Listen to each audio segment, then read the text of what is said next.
Hello everyone, আজকে আবারও একটা নতুন ব্লগ নিয়ে চলে এসেছি। তোমরা প্রথম পার্টটা দেখেছিলে, পেলিংয়ে প্রথম দিন ঘুরতে বেরিয়ে আমরা স্কাইওয়াকে গেছিলাম, তারপর আরও অনেক জায়গায় গেছিলাম। তো নেক্সট পার্টটা আমি নিয়ে চলে এসেছি এই ভিডিওতে।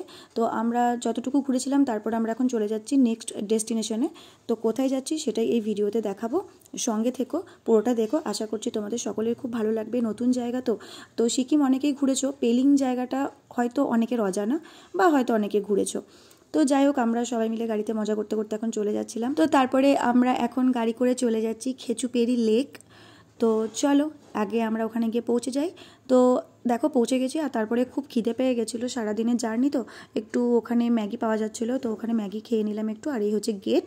তো চলো এবার প্রবেশ করে যাই, আর তোমরাও আমার সাথে সাথে প্রবেশ করো খেচুপেরি লেকে।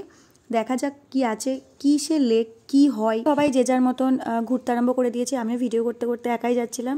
তো সামনে রয়েছে নিতু। হঠাৎ করে এই গাছটার মধ্যে একটা মানুষের মতন চিহ্ন দেখতে পেলাম, জিনিসটা ভারী অদ্ভুত লাগলো, তাই নিতুকেও ডেকে দেখাচ্ছিলাম। তো চলো একটু আনমিউট করা যাক। কোথায় যাচ্ছি? গুপ্তধনের সন্ধানে। কি গুপ্তধন আছে এখানে? আপনি কিসের সন্ধান পেয়েছেন? মণিমুক্ত। ওই দেখ সেটা সব চলে আসছে। ঠিক আছে, কোনো ব্যাপার না। তো আমি আর নিতু হেঁটে হেঁটে যাচ্ছিলাম, তখন দেখছি অনেক স্যাররা দেখে চলে আসছে। তো তারপরে ভাবলাম ঠিক আছে আমরাও যাই, দেখে আসি, কারণ আমাদের ম্যাগি খেতে খেতে দেরি হয়ে গেছিলো অনেকটাই। তো তারপরে এখানে দেখছি আরও অনেকজন স্যার আছেন, ওনারাও যাচ্ছেন ভেতরে। তো তারপরে দেখো এখানে কতগুলো পতাকা রয়েছে, সেই পতাকাগুলো আমি এখানে চারিদিকে দেখতে পাচ্ছি, কিন্তু কি এগুলো কেন রাখা আছে এত আমি জানি না।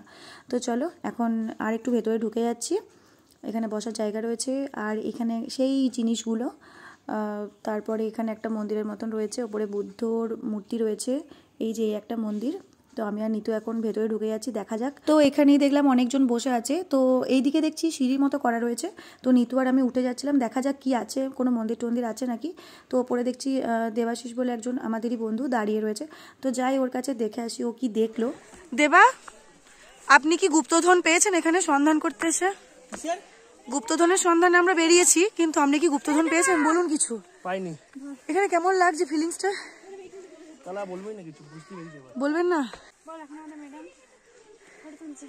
ম্যাডাম দেখো, দরবার স্টাইল দেখো, আর আমি কুত্তার মতো হাঁপাচ্ছি। আর নিতুর ক্যামেরাম্যান হচ্ছে দেবা।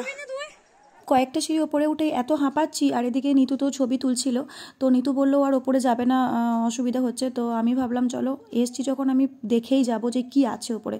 তো দুই তনুশ্রী নেমে আসছিল, তো ওদেরকে আমি জিজ্ঞেস করলাম, তো ওরা বলছে আমরাও আর একটু গিয়ে যাইনি, কারণ অনেকটা নাকি উঠতে হবে। তো আমি তো ঠিক করেছি আমি যাবই, তো আর একটু এগিয়ে যাই, দেখি আর কে আছে, আমি একাই যাব। তো তারপর এখানে দেখছি অনিরুদ্ধদা আছে, তপতি দি আছে, মানে আমার রুমমেট দিদি। এখানে রয়েছে চাঁদ, আর আমার আর এক রুমমেট দিদি মুন্নাদি রয়েছে। তো চলো এদের সঙ্গী পেয়েছি। আর একটু ওপরে উঠে দেখছি ওই যে দুইজন মেয়ে হাঁপিয়ে গেছে, ওরা বসে আছে। মানে কতগুলো যে অলরেডি আমরা 1000-এর কাছাকাছি সিঁড়ি পার করে গেছি। ওই যে তপতিদিরা এখন আসতে পারছে না, দাঁড়িয়ে গেছে। তো আমি একাই যাচ্ছি, মানে আমার লেভেলটা ভাবো একবার সবাই, মানে কাউকে সঙ্গে না নিয়ে এরকম দুর্গম একটা রাস্তায় আমি একাই যাচ্ছি। কারণ জিজ্ঞেস করলাম মেয়েগুলোকে যে ওপরে কেউ গেছে কি আমাদের ব্যাচে? বললো হ্যাঁ আমাদের ব্যাচের অনেকেই আছে, সবাই হেঁটে হেঁটে যাচ্ছে। ঠিক আছে, কেউ তো একজন আছে তাহলেই হবে। তো আমি একাই যাচ্ছি, কাউকে সঙ্গে না নিয়ে, কারণ জানি যে পেছনে যারা আছে তারা আসবে। তো চলো এগিয়ে এগিয়ে যাচ্ছি। রাস্তাটা দেখে বুঝতে পারছো যে কীরকম অবস্থা রাস্তাটার। তো খানিকটা ওপরে উঠে আমার ভালো রকমই শ্বাসকষ্ট শুরু হয়ে গেছে, কারণ অলরেডি উঁচুতে উঠছি, আর তার থেকেও বড় কথা হচ্ছে সমতল ভূমি থেকে এটা অনেকটা উঁচুতে। তো জানি না ওপরে আমাদের চেনাশোনার মধ্যে কে আছে, এখন অবধি আমি জানি না, কিন্তু যতটা আমি পারবো যাবো, চেষ্টা করবো উঁচু অবধি ওঠার। তারপরে খানিকটা ওপরে উঠে দেখছি এখানে অঙ্কনদা রয়েছে, যাক চেনা কেউ আছে, ভালো লাগলো। আর কত? তারপরে সামনে তাকিয়ে দেখছি মৌমিতা আর শ্রেয়সীও রয়েছে, মানে ওরাও উঠছে, এত দূর উঠে গেছে।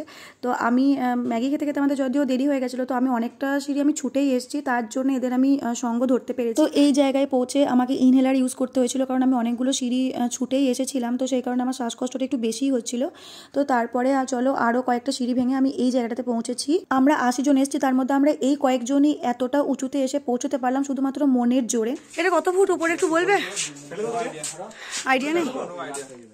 ফাইনালি আমরা এত দূর উঠতে পেরেছি, আমাদের কাছে এটা একটা সফলতা। তো এখনও অনেকেই আসছে, দেখা যাচ্ছে, উঠতে পারেনি ওরা এখনও।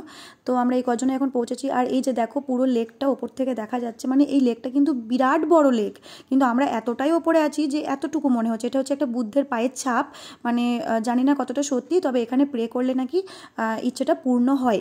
তো সেই কারণে এত কষ্ট করে দুর্গম পথে এত দূরে আসা। তো না জেনেই এসেছি, প্রে তো করবই। উইশ করো দাদা, বলতে নেই কাউকে। I wish.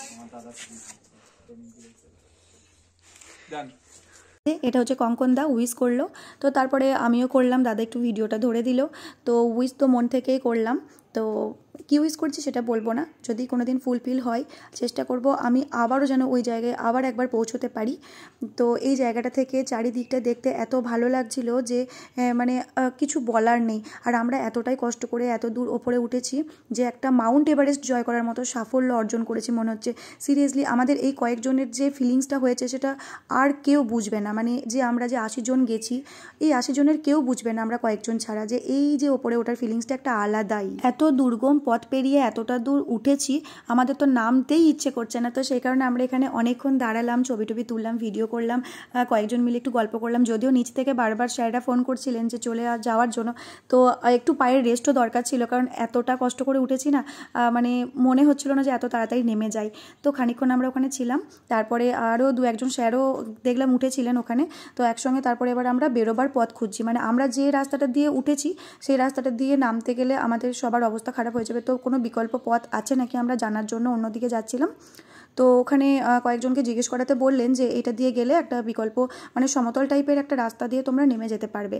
তো আমরা সেইভাবেই আর কি যাওয়ার চেষ্টা করছি। এই যে 2জন স্যার আছেন আর একজন কাকু আছেন, তো 3জন মানে বয়স্ক মানুষ আছেন, ভালোই হলো। তো এই যে আমরা এই যে দুর্গম স্থান দিয়ে নামছি, এটাও বেশ ওই রকম ধরনেরই সিঁড়ি সিঁড়ি টাইপের ব্যাপার, কিন্তু বেশিরভাগটাই সমতল। তো বেশ কষ্ট হচ্ছিল নামতে, আর খুব ভয়ঙ্কর রাস্তা ছিল। একবার পা পিছলে গেলে একদম বহু নিচে একদম ব্যাস শেষ হয়ে যাবে ব্যাপারটা। তো তারপরে আমরা এখন নেমে নেমে যাচ্ছিলাম।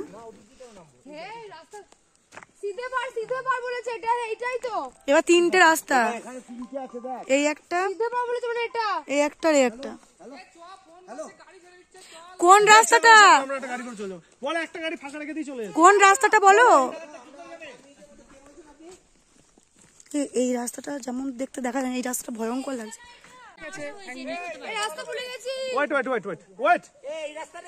তো দেখতেই পাচ্ছিলে 3টে রাস্তা হয়ে যাওয়াতে আমাদের একটু গন্ডগোল লেগে গেছিলো। তো তারপরে 2টো রাস্তা আমরা একটু এক্সপেরিমেন্ট করলাম, মানে 2টো দাদা গেছিলো একটু খানিক দূর, গিয়ে আমরা এখানে ওয়েট করছিলাম, ওরা দেখে এসে বললো এই রাস্তাগুলো নয়। তো আমরা 3 নম্বর রাস্তাটা এখন ধরেছি, দেখা যাক এটা দিয়ে পৌঁছানো যায় কিনা। তো এই জায়গাটা না একদম চারিদিকে বন জঙ্গল, পাহাড়ের ওপরে রয়েছে, আমরা নিচে নামছি। এই জায়গাটার ফিলিংসটা না একদম অন্যরকম। তো পুরো বন জঙ্গল, চারিদিকে ঘন বন, মাঝে সরু রাস্তা, আমরা সবাই মিলে যাচ্ছি। উফ, আলাদাই ফিলিংস, মানে এই ওপরে ওঠার ফিলিংসটা একটা আলাদা ছিল, নামার ফিলিংসটা একটা আলাদা। জিজ্ঞেস করে করে যে নামাটা, যদিও এখানে কোনো লোকজন নেই, জিজ্ঞেস করতেও পারছি না, জানি না আমরা কোথায় গিয়ে পৌঁছবো। এখনও আমরা এই কয়েকজনের মধ্যে কেউ জানি না, যাচ্ছি, রাস্তা আছে, যাচ্ছি, কিন্তু এই বনের ভেতরে আমাদের কপালে কী আছে আমরা তাও জানি না। কিন্তু যেতে কিন্তু খুব ভালো লাগছিল। আর আমি তো ভিডিওটা করা বন্ধ করতেই পারছি না, কারণ ভিডিও যদি না করতাম এই জিনিসগুলো পরে আর হয়তো আমার মনে থাকতো না। তো যাই হোক, সেই কারণে ভিডিও করছি। এমনিও সবাই বারণ করছিল যে ফোনটা রাখ, পড়ে যাবি বা হাত থেকে ফোন পড়ে যাবে, কিন্তু আমি রাখতে পারিনি। এই মোমেন্টটাকে আমি ক্যাপচার করে রাখতে চেয়েছিলাম। সবাই একসঙ্গে চেঁচানো একবার, I love Sikkim, I love Sikkim. আমরা দেখার চেষ্টা করছিলাম যে আমাদের গলার আওয়াজটা ইকো হয় কিনা, কিন্তু দেখলাম হচ্ছে না। তো যাই হোক, আমরা মোটামুটি একটা আইডিয়া পেয়ে গেছি যে এইভাবে গেলে আমরা পৌঁছতে পারবো, কারণ আমরা কিছু মানে বুঝতে পারছিলাম যে লেকটাকে ঘিরেই আমরা নামছি গোল গোল করে। তো যাই হোক, এইভাবে আমরা যাচ্ছিলাম, খুব ভালো লাগছিল। কেন এটা তো আমি পায়ে জড়িয়ে গেলে পড়ে যাবে, আমরা আমাদের এই রাস্তা অভ্যস্ত নই আমরা। একটা গাড়ি রেখে দিয়ে চলে যেতে বলুন, 10 জনের একটা গাড়িতে। তো এইভাবেই অনেকটা আসার পর আমরা গাড়ির কাছে পৌঁছেছিলাম এবং গাড়ি করে আমরা নেক্সট ডেস্টিনেশনে চলে এসেছিলাম, কাঞ্চনজঙ্ঘা ওয়াটারফলস। কেমন লাগছে তোমার? ফলস দেখতে চাই না বললাম, ট্রু দেখ। আচ্ছা, এটা হচ্ছে কাঞ্চনজঙ্ঘা ওয়াটারফলস। ফলস আমরা দেখতে চাই না, আমরা আসল দেখতে চাই, কাঞ্চনজঙ্ঘা দেখতে চাই। তো আমরা এখানে আসার পরে মানে গাড়ি থেকে নেমেই আমরা আওয়াজ পাচ্ছিলাম, এতটাই আওয়াজ হচ্ছিল ওয়াটারফলসের যে বোঝাই যাচ্ছিল যে কাছে মানে খুব খুব কাছে আছি আমরা। তো চলো দেখা যাক কোথায় ওয়াটারফলস কী রকম। তো এত কাছ থেকে আমি কোনোদিনই ওয়াটারফলস দেখিনি, দেখা যাক চলো এগিয়ে যাই। তো অনেক স্যার ম্যামরা আগে এসে পৌঁছে গেছিলেন, আমাদের আসতে অনেকটা লেট হয়ে গেছে, তো আমরা ওই জন্য লেটেই ঢুকছি, ওনারা তো পেছিয়ে চলে যাচ্ছেন। তো কোনো ব্যাপার না, আমরা একটা গাড়িতেই থাকবো সবাই মিলে, খুব মজা হবে। তো এখানে দেখছি যে গাড়িগুলো সব দাঁড়িয়ে আছে, এদের সবার দেখা হয়ে গেছে আর আমরা এতক্ষণে পৌঁছচ্ছি। তো এই হচ্ছে ওয়াটারফলস। তো খুব ভালো লাগছে সামনে থেকে দেখতে, মানে ওপর থেকে একদম জলটা পড়ছে, মানে কাঞ্চনজঙ্ঘা কোনো একটা কর্নার থেকে তো এই জলটা আসছে, তো ভেবেই খুব ভালো লাগছে। এই যে চারিদিকটা, এখানে সবাই ছবি টবি তুলছিল। তো যাই হোক, তারপরে একটু ভাবলাম এগিয়ে যাই, ছবি তুলিগা একদম ফলসের কাছাকাছি। তো এই যে অঙ্কনদা আছে, সন্দীপদা আছে, আমি আছি, আমরা কয়েকজন মিলে ওপরে উঠলাম ফলসের কাছে ছবি তোলার জন্য। খুব ভালো লাগছিল, একটা ঠান্ডা ঠান্ডা ওয়েদার লাগছিলো, কিন্তু এখানকার ঠান্ডাটা না একদম আলাদা ছিল, মানে যে শীতের মতন ঠান্ডা ছিল না, একটা মিষ্টি একটা ঠান্ডা ওয়েদার ছিল। দেখো পেছনে জলটা একদম ওপর থেকে পড়ছে, আমি এত কাছ থেকে মানে সিরিয়াসলি খুব ভালো লাগছিল। এই হচ্ছে সিঁড়িটা, সবাই আসেনি এই এত দূর সিঁড়িতে ছবি তুলতে। তো কি মন হলো, প্রভাত আমায় বললো চলো দিদি ছবি তুলিগা। তো আমি আর প্রভাতই ফার্স্টে গেছিলাম, তারপরে সবাই এলো, সবাই তো এই রাস্তাটা থেকেই ছবি তুলছিল। তো ওই দিকে দেখছি আর একটা সিঁড়ি রয়েছে, তো দেবা আমায় বলছে যে মণিলিপা চল ওই দিকে সিঁড়িটা দিয়ে এই ওয়াটারফলসটার সামনেটাই ছবি তুলিগা। তো আমরা এগিয়ে যাচ্ছি, সিঁড়িটায় উঠবো, দিয়ে ওয়াটারফলসটা আর একটু কাছ থেকে দেখবো। তো ভাবতে পারিনি যে সিঁড়িতে উঠে আমরা এরকম কিছু দেখতে পারবো। তো চলো তোমাদেরকেও দেখাই যে সিঁড়িতে উঠে আমরা কি দেখেছি, তোমরাও দেখলে অবাক হয়ে যাবে। এই হচ্ছে ওয়াটারফলস, যেটা আমরা কাছ থেকে দেখবো বলে এত দূর এলাম, কিন্তু আমরা ভাবতেও পারিনি যে এর পরেও আমাদের জন্য কিছু বিশেষ অপেক্ষা করছে। তো আমরা জাস্ট এই ওয়াটারফলসটা দেখার জন্য এতটা দূর এসেছিলাম। তো কি সুন্দর লাগছে দেখো, চারিদিক দিয়ে জল পড়ছে, মানে জাস্ট অসাধারণ লাগছে। তো দেবা বললো চল এই সিঁড়িটা দিয়ে উঠে দেখি কিছু আছে নাকি, মানে কেমন লাগে, চল ফিলিংসটা দেখি গা। তো ও আগে ছুটে ওপরে উঠে গেছিলো আর ওর পেছনে আমি ছিলাম, আমার পেছনে যদিও ওকে সেরকম কেউ আসছিল না। তো ভাবলাম চলো যাই। তো হঠাৎ করে দেবা আমায় বলছে তুই তাড়াতাড়ি আয় মণিলিপা, তুই তাড়াতাড়ি আয়, এখানে একটা জিনিস দেখে যা। তো আমি ভাবছিলাম যে কি দেখবো, তো চলো ও যখন ডাকছে যাই, কি দেখবো দেখা যাক। মানে আমি ঠিক করেছি যে সব জায়গাগুলোতে সবাই যাবে না সেখানেও আমি যাব, মানে আমি সমস্তটা দেখব। তো আমি এই অবধি এসে পৌঁছে আমি অবাক যে এখানে ওয়াটারফলস, মানে এত সুন্দর, তো আমি ভাবতে পারিনি। তো আমি সবাইকে তাড়াতাড়ি মানে ভিডিওটা বন্ধ করে আগে সবাইকে ডাকলাম যে তাড়াতাড়ি ওপরে আয়, নিতু সুজাতা সবাইকে ডাকলাম যে এখানে তাড়াতাড়ি আয়, তোরা অবাক হয়ে যাবে। নিজেকে খুব লাকি মনে হচ্ছে এখানে এসে, যে এতজন তো আমরা ঘুরতে বেরিয়েছি কিন্তু এখানে কেউ এলো না, কারোর চোখে পড়লো না, আমরাই এলাম। দাদা ছুটে ছুটে আস, দাদা দেখো দেখো দাদা আমরা এসছি সবার আগে, দাঁড়াও তুলে দিচ্ছি।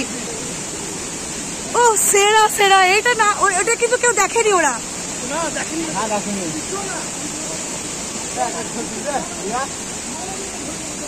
তো আমরা এই 8 জনেই এখানে এসছি, মানে শুধুমাত্র ওয়াটারফলসটা আমরা দেখতে পেলাম, আর কেউ জানে না, মানে এটা সন্ধানই জানে না কেউ। ওই ছোট্ট ওয়াটারফলসটা দেখেই সবাই ব্যাক করলো, শুধুমাত্র আমরা বাদ দিয়ে।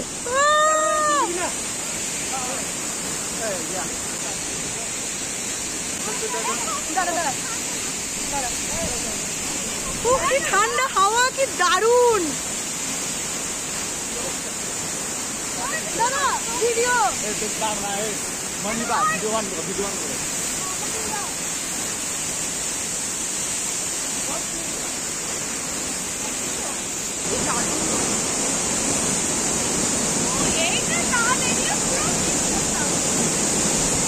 এই জিনিসটা না দেখলে পুরো মিস করে যেতাম, কতজন যে কত কিছু মিস করে গেল যেটা আমরা দেখতে পেলাম, আমাদের ভাগ্যে ছিল। তো পুরো জায়গাটা একদম স্যাঁতস্যাঁতে শ্যাওলা পড়া, আর এই জলগুলো ছিটকে ছিটকে গায়ে লাগছিলো, এই জায়গাটার একটা আলাদাই ফিলিংস হচ্ছিলো, মানে যেতেই ইচ্ছে করছিল না জায়গাটা থেকে, কিন্তু আমাদের অনেকটা লেট হয়ে গেছিলো বলে আমরা ছুটে ছুটে সবাই মিলে চলে যাচ্ছি গাড়ির কাছে। তো এই জিনিসটা কখনোই ভোলা যাবে না, মানে সত্যি কথা বলতে এই যে একদম সরু করে যে ওয়াটারফলসটা সামনে দেখা যাচ্ছে, এটা দেখে সবাই চলে গেল, কেউ জানলোই না যে এই সিঁড়িটা পার করে এত সুন্দর যে মেন কাঞ্চনজঙ্ঘা ওয়াটারফলসটা এখানে রয়েছে। তো যাই হোক, যদিও আমরা জানতাম না যেখানে টিকিট কেটে উঠতে হয়, আমি তো সিঁড়ি দিয়ে গটগট করে উঠে গেছিলাম। পরে দাদা যখন লাস্টে ওঠে, দাদাকে ধরে টিকিট কাটতে হয়েছিল, মানে দাদা টিকিট কেটেছিল। তো আমরা পুরো গাড়িটা এত মজা করেছি যে আমরা যে এত সুন্দর একটা জিনিস দেখতে পেয়েছি, পুরো অবাক করার বিষয়। তো ওই মজা করতে করতে আমরা পুরো গাড়িটা পার করে এখন হোটেলে চলে এসেছি। তারপরে আমাদের অনেক বিকেল হয়ে গেছিলো, প্রায় 4:30-5টা বাজছিল। এখন আমরা সবাই মিলে লাঞ্চ করে নিলাম, আর লাঞ্চ করে রুমে চলে এসেছি একটু ফ্রেশ হয়ে। এখন আমরা একটু টিভি দেখছিলাম, তারপরে একটু টিভি দেখে তারপরে আবার আমরা সবাই মিলে ডাইনিংয়ে গিয়ে উপস্থিত হব। সন্ধেবেলায় ঘুরবো ফিরবো, আরও মজা হবে। তো কালকে তো নাচ গান হয়েছিল, তো আর দেখা যাক আজকে সন্ধেবেলায় কী কী হয়। তো এখন একটু টিভি দেখি, বিশ্রাম করি। রুমে আমাদের 3 জনের একটু গল্প থাকে, তো রুমমেট তো একটু গল্প টল্প করলাম। তারপরে চলে গেলাম ডাইনিংয়ে, এখানে স্ন্যাক্স দিয়ে দিল আর ডিমের ডেভিল 2টো করে। তারপরে সবাই মিলে টিফিন খেয়ে ডাইনিং আমরা খুব মজা করছিলাম, নাচ হলো, গান হলো, তারপরে মিউজিক্যাল বোটাল খেলা হচ্ছিল। মেয়েদের মিউজিক্যাল বোটালে আমি ফার্স্ট হয়েছিলাম আর মিউজিক্যাল চেয়ারে আমি সেকেন্ড হয়েছিলাম, তো প্রাইজও পেয়েছি। এখন চলছে ছেলেদের খেলা। তো চলো আজকের দিনটা এইভাবেই খুব মজা করে কাটলো। আজকের ভিডিওটা এখানেই শেষ করছি, দেখা হবে নেক্সট ব্লগে। সকলকে বাই।